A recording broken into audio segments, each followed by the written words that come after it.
नमस्कार, मेरा नाम है विवेक सिंह और आप देख रहे हैं संवाद। गुजरात में अगर किसी कानून का सबसे ज्यादा अगर दुरुपयोग हुआ है तो वो है शराबबंदी के कानून का।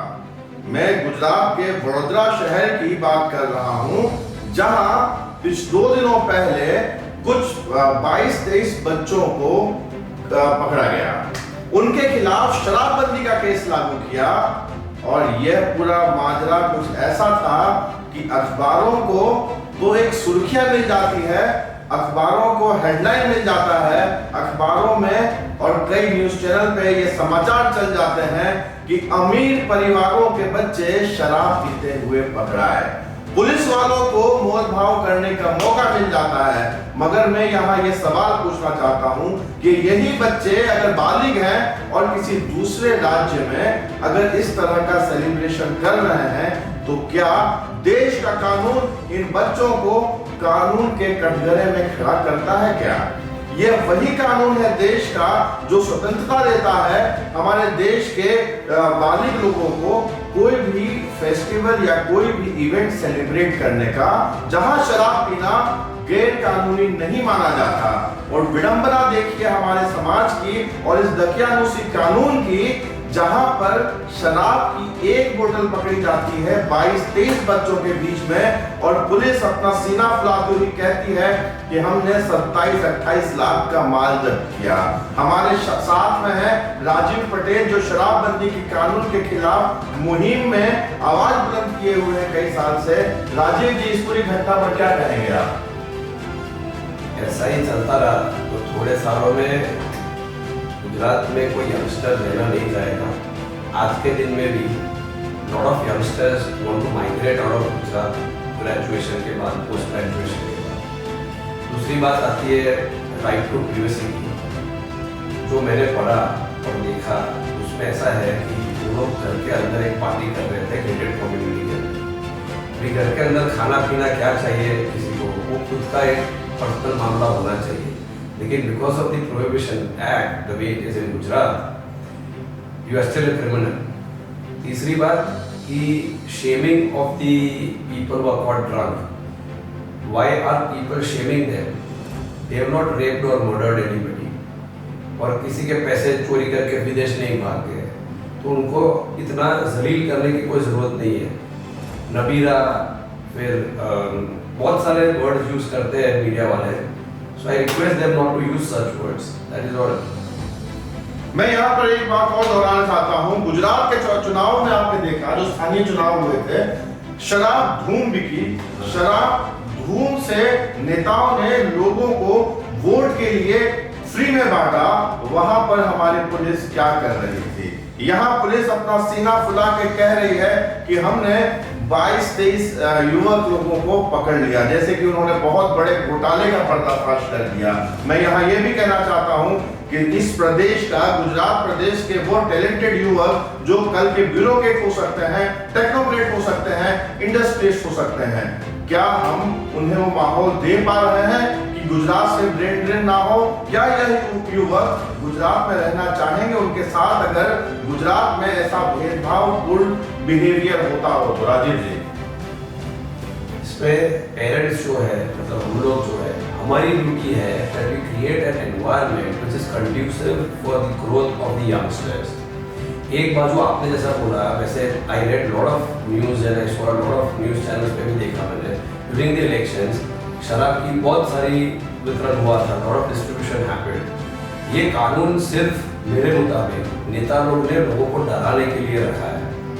अगर मुझे आपसे दुश्मनी है, मुझे मालूम है आप कभी कभी शराब पीते हो, तो मैं सीधा कंट्रोल रूम में फ़ोन करूँगा तो मेरा तो काम ही हो जाएगा। आई डोंट नो फिजिकली और वर्बली फाइट विद यू, मेरी दुश्मनी निकाल सकता हूँ। ऐसे कानून की वजह से विक्टिमाइजेशन होता है।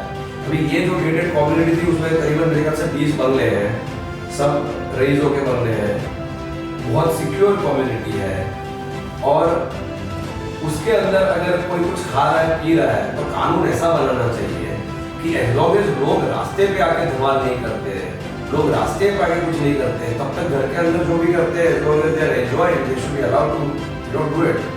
It is the parents. What is surprising and shocking is that none of the parents of the 23 children who were caught, दो प्रेस नोट है, आपने प्रेस नोट पढ़ी नहीं पढ़ी मुझे नहीं मालूम है। एक प्रेस नोट पे ऐसा लिखा है कि लड़कियों ठंडा पीना पी रही थी और and you know they were just drinking just to check their blood samples have been taken। और दूसरे प्रेस नोट में ऐसा लिखा है कि आधी बोतल शराब की और 3 खाली बोतल। You understand what I'm saying? So बीच में बहुत साल पहले हाई कोर्ट ने एक स्टेटमेंट दिया था। I cannot quote exactly what it said, but it said something like this कि there are a lot of fabricated FIRs happening in Gujarat as far as bootleggers and breakers are concerned। Point वो है कि ये एक social सामाजिक मामला है। This is not just a law और कानून के दायरे में अपने डिस्कस करें ऐसा नहीं है। This is a social problem जहाँ पे गेलोट साहब के मुताबिक गली गली में शराब बिकती है। आनंदीबेन ने ऑन रिकॉर्ड बोला है कि the law of prohibition is just on paper.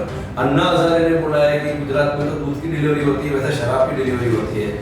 इतने सारे न्यूज़पेपर आर्टिकल्स, इतने सारे आप जैसे चैनल्स के ये प्रोहिबिशन पे डिस्कशन करना, तो भी the politicians are just keeping for some reason. Obviously I think the corrupt in the system, हजारों करोड़ रुपया जो गुजरात के होने चाहिए वो पैसे ये देशद्रोही और चोर जो अधिकारी होते हैं, जो भ्रष्ट अधिकारी होते हैं और चोर नेता होते हैं, वो लोग ये पैसे खाते हैं और लोगों को डरा के रखते हैं कि वो अपना काम कर सके।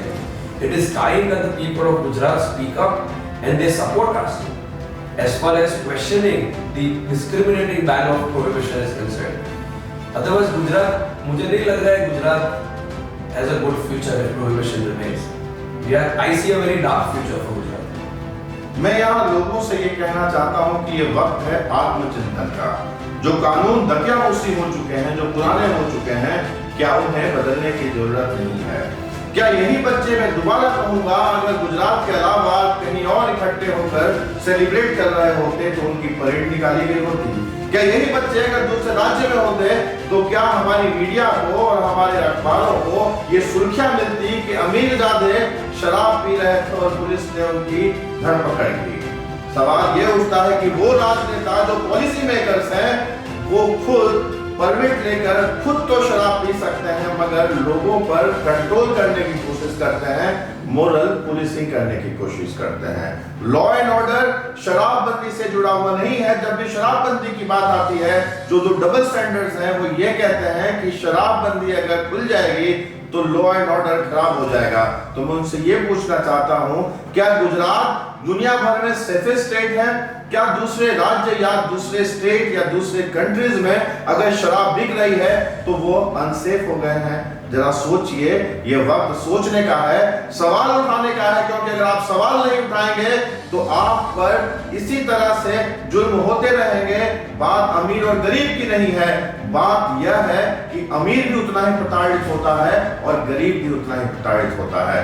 संवाद से जुड़े रहिए और इन मुद्दों पर हम सुर्खियां बटोरने के लिए नहीं, हम आवाज उठाना चाहते हैं उन लोगों की जिन लोगों को प्रताड़ित किया जाता है, मोल भाव किया जाता है। मोल भाव करने का एक और नमूना देखिए, जो प्रेस विज्ञप्ति जारी हुई थी उसमें पुलिस को ब्रह्म ज्ञान मिल गया था। उन्होंने बिना मेडिकल टेस्ट के लड़कों पर तो केस बना दिया, लेकिन लड़कियों को यह कह दिया कि हम मेडिकल टेस्ट करेंगे, उसके बाद देखेंगे कि क्या मामला बनता है। तो उनके पास, हम भी जानना चाहते हैं कि गुजरात पुलिस के पास ऐसी क्या जादुई शक्ति थी कि लड़कों पर तो आपने केस कर दिया और लड़कियों का नाम नहीं लिखा। बात लड़के और लड़की की नहीं है, इसमें मुद्दा ये उठता है कि कहीं मोल भाव तो नहीं हो गया, क्योंकि हमारा समाज कुछ ऐसा है कि बात अगर लड़कियों की होती है तो हम थोड़े ऑफेंसिव हो जाते हैं और हम ये सोचते हैं कि मामले को रफा दफा किया जाए। लेकिन जब तक आप मामले को रफा दफा करने की बात सोचेंगे तब तक यूं ही आपके साथ अन्याय होता रहेगा, गुजरात की जनता के साथ अन्याय होता रहेगा। राजीव जी, बहुत बहुत शुक्रिया आप हमारे साथ जुड़े। नमस्कार, संवाद से जुड़े रहिए। धन्यवाद। जय हिंद।